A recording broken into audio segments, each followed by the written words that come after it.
So thank you, Jane, for your really wonderful Don't Know Mine talk. Um, yeah, there's hardly anything left to say. But having said that, does anyone have any questions? Just unmute yourself if you have it. I have a question. Um, Okay? it comes to the stories and when I think of with the don't know mine, maybe it has a twist to it. I don't know, but so like some of the stories that are told, and like the guy who kissed the girl and then ran. Mm-hmm. I understand that, but there's also a sexual assault there. Mm-hmm. You know, and so how do we um, how do we live with those? I still get back to do we need to change some of them, some of the stories, because the point isn't the sexual assault.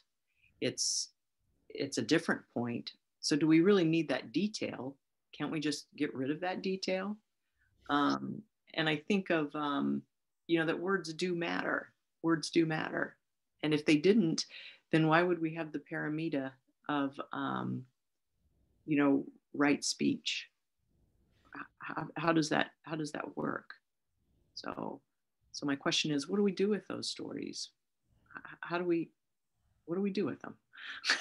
Okay.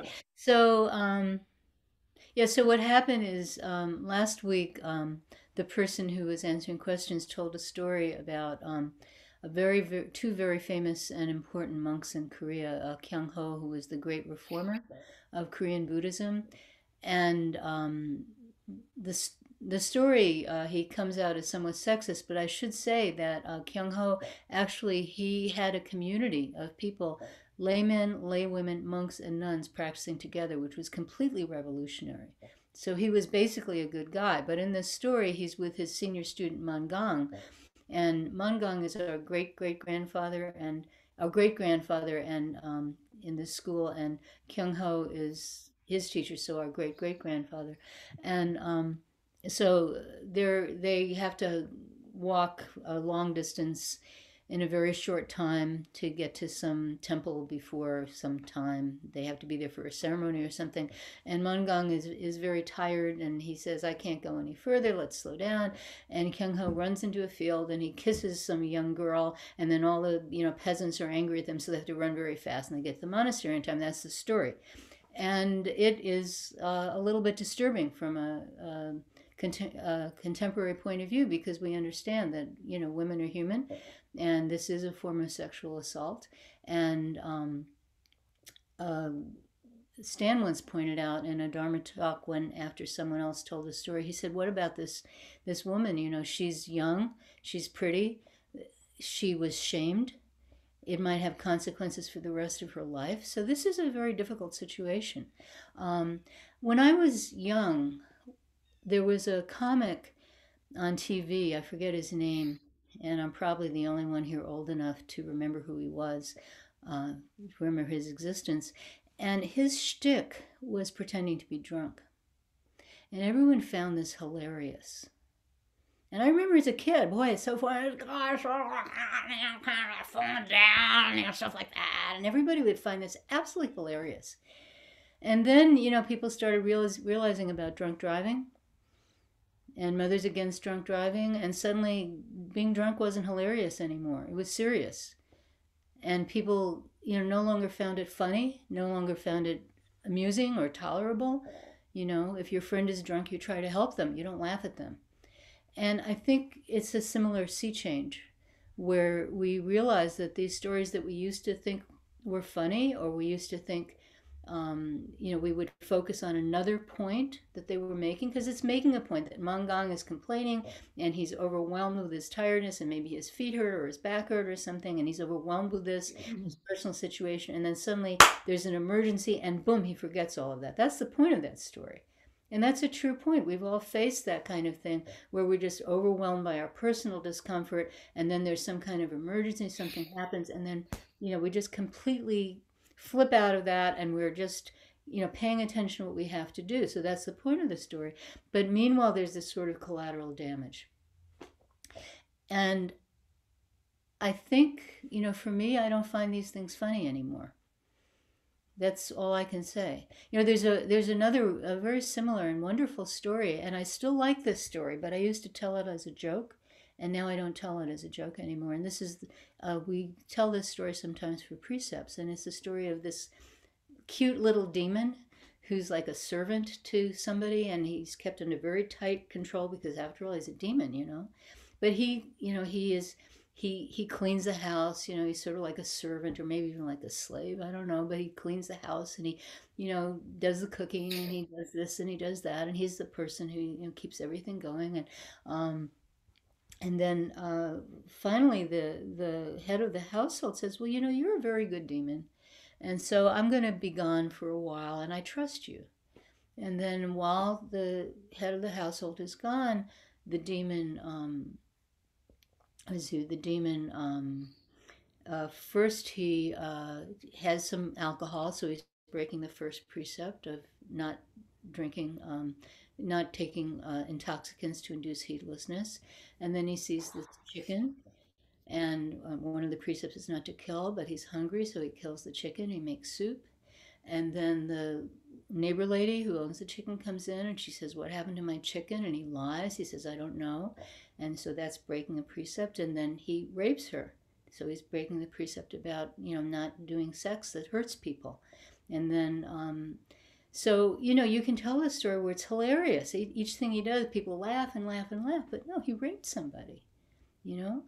It's still a good story because it tells you what happens to you when you forget your precepts, when you forget your direction, when you forget that you are really, connected in this world. You're not separate. You can't do things for you. You have to do things for all beings. It still remains a good story, but the way you tell it changes. You can't tell it anymore in that way where everybody's yucking, yucking, yucking. I'm gonna seize this woman. You can't do that. So that's would be my response to really see the pain that's caused to other human beings and other creatures like that poor chicken, in the demon story, right? To recognize that and to incorporate it in your consciousness and not put it off as something funny. And I'm not one for changing things because I think you lose something when you do it. You lose a certain kind of historical knowledge, you know? Like when in the precept ceremony, there's a part about how if you lie, you will either be reborn as in the hell where your tongue is cut out, or you will be reborn a bird, which I don't know, being reborn a bird seems kind of cool to me, but because I like birds, but I don't think there's anyone virtually here this moment who believes that if you lie, you will be reborn either a demon, either in the hell where your tongue is cut out, or a bird. But at the same time, there's a power in that, and to cut that out means we're losing our connection to the past. So I'm not in favor of cutting things out. I'm in favor of recognizing them. I'm in favor of saying, okay, this is what it was like. And we don't have to be that way, but this is what it was like. And really recognize, I was thinking a lot after that. I was thinking about how much humor is based on making fun of people and not recognizing their humanity. This thing, what is it called? This thing with Fran Lebowitz, and the great director who just adores her. They call it a city or something like that. Pretend it's a city. That's on Netflix right now. And we tried watching it, and all she does is put people down and find it hilarious that the rubes are so stupid, and this kind of person is so stupid, and that kind of person. And we forced ourselves to watch 2 episodes. Just it can't be this bad, but the whole humor was laughing at I'm so superior to these other people, and it's like no. And maybe you're a fan of Fran Lebowitz and you disagree with me, but anyway, that was my reaction to it. And how Martin Scorsese, thank you, Rusty. um, so yeah, so to really see our connection, the total interconnectedness of this universe, and it's very hard. It really is hard. We're kind of wired not to do that. And when Jane was talking about don't know, this mind that's just so open that we can take in all the pain, all the joy and all the pain, and we can take it in and not put it in little packages and not be alienated from any part of it. We can just take it in. We can just be completely with whatever situation we're in, you know, and not shut any part of us down and not push anything away. That's really the point of our practice. So, yeah, we all grow and we learn, and hopefully things continue opening. But as we all know, sometimes society goes the other way. But yeah, in our hearts and in our minds, just to keep that openness and that realization of our connectedness to everyone. So thank you very much for your question. Thank you. Are there any other questions? Hello, this is Margaret. Can you hear me? Yes, I can. Well, first, I would like to really thank Liz for bringing this up um, and doing so very skillfully. I don't know if you're in gallery view, but there were several of us who were giving you hop chongs as you were asking your question and doing this. So I appreciate you. I appreciate our conversations that helped me come back this week. I left abruptly. I was so upset. I was so upset by, and I'm just going to say this out loud to everybody. Most of us were here last week. I was so upset the manner in which the story was told. I was in gallery view and I saw a lot of my friends that I've known for over 20 years laughing, and I just couldn't take it and I had to leave. And I want to thank Zen Master Bon Hae for a really important conversation that we had over the phone. Um, uh, but Oh, I just want to say, I think you were talking about Dean Martin. No. No? Okay, never mind. Somebody put his name in. It was Foster Brooks. Okay. Anyway, but I'm glad I came back. But yeah, everything that you said, Judy, about humor, people being the butt of jokes, and jokes about sexual assault and rape are so common still in 2021. It's rather shocking. Um, that's all I have. Thank you. Thank you. It's hard to be human. Yeah. Are there any other questions? Hi, I'm new, and this Hi, is my Laura. first time attending the Zen meditation with you all, and I had an intercession with Judy prior, but I was just, I come from insight meditation, and the don't know mind um, is definitely resonates with me as far as, not necessarily knowing somebody's experience and the causes and conditions that maybe have led them to an action.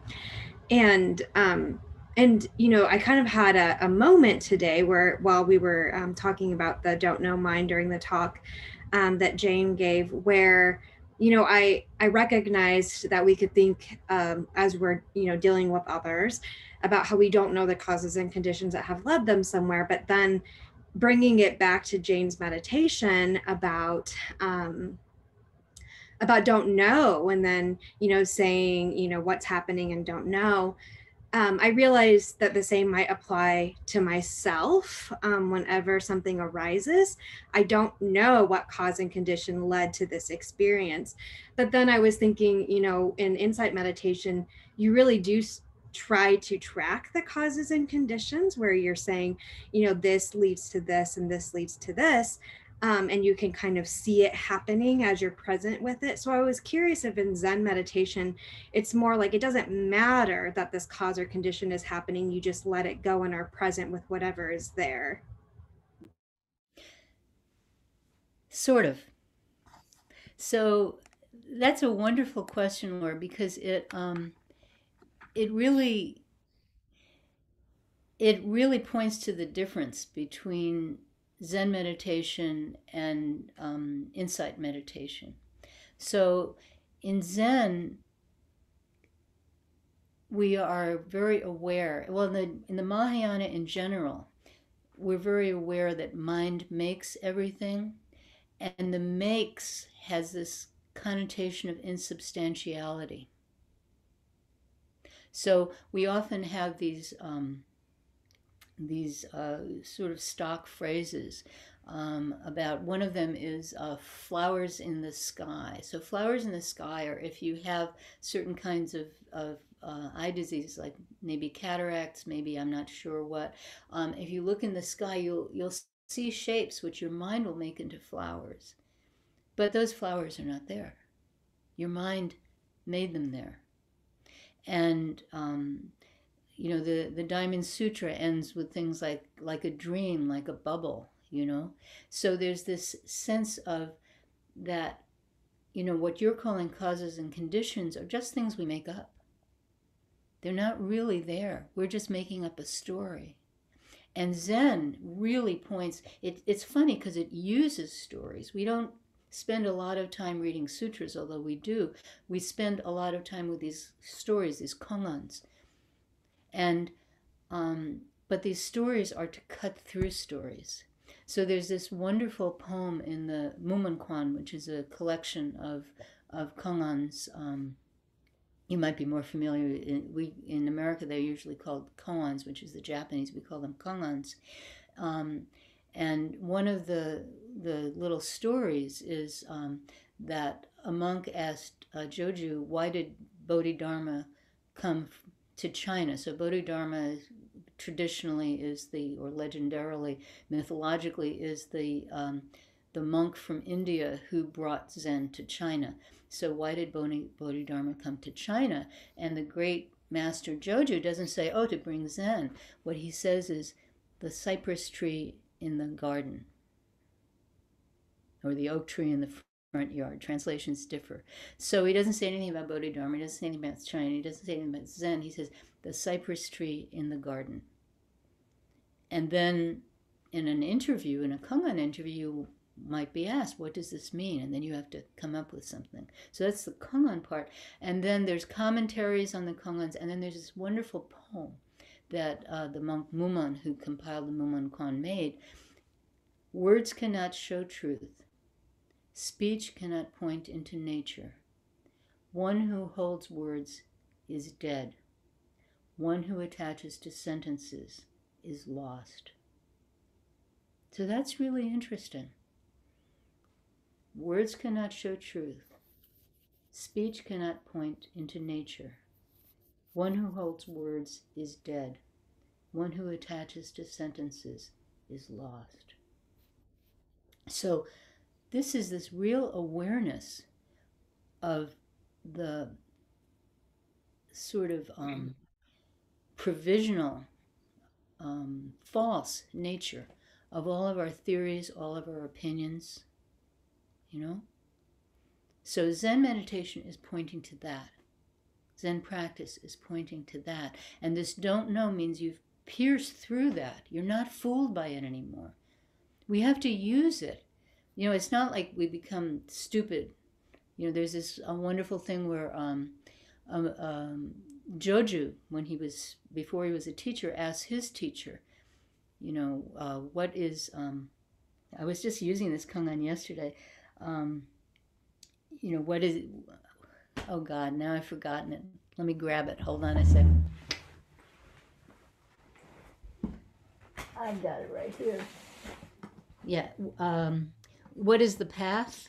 The Kongan is called Everyday Mind is the Path. So let me find it very quickly. So, where is it? Every day mind is fast. So Jojo asked Master Namchan, what is the true way? And Namchan answers, everyday mind is the true way. And then Joju says, then should I try to keep it or not? And Namchan says, if you try to keep it, already you are mistaken. So you can't keep anything, you know? As the Japanese teacher Uchiyama said, opening the hand of thought. Just open it, you know? So then Joju says, if I do not try to keep it, how can I understand the true way? And Namchan says, the true way is not dependent on understanding or not understanding. Understanding is illusion. Not understanding is blankness. If you completely attain the true way of not thinking, it is like space, clear and void. And then Namchan does this wonderful thing. He's just had this wonderful speech about, understanding is illusion, not understanding is blankness. If you truly have this mind of not thinking, then it is like space, clear and void. And then he says, so why do you make right and wrong? It's like, whoa, It just connects all this abstraction with our lives, And then at that, of course, because that's how these stories almost always end, Joju has great enlightenment at these words. But yeah, so Zen is always cutting through, always cutting through, always cutting through. But I have to be very careful here because sometimes people think that that means nothing is real. We don't have to worry about anything, blah, blah, blah, blah. No, it means everything comes together. So we say the absolute and the relative are not separate. If you want to be fancy philosopher, the noamenon, I don't know if I pronounced that right, the noamenon and the phenomenon are not separate. So this absolute, this thing that underlies everything that we can't name, we can't describe, that is being expressed in our lives. That's being expressed by everything we do, And thinking is a tool. We can use this tool. How do we use this tool? That's the question. But not to hold on to it, not to be attached to it. I feel very sorry for the people on these morning talk shows because their life is they get paid to have opinions. If they don't have opinions, they don't get paid. This is terrible, right? This is an awful way to make your living. You have to have an opinion, by God, and you have to stick to that opinion. You can't change your mind. If you change your mind, they'll say, oh, no, you represent this. If you don't represent it, you're fired because we need somebody who fits into this slot. What a terrible way to make a living. So anyway, yeah, so Zen is just cut through everything. Okay? Thank you very much for your question. Thank you. And now it's time to stop recording. And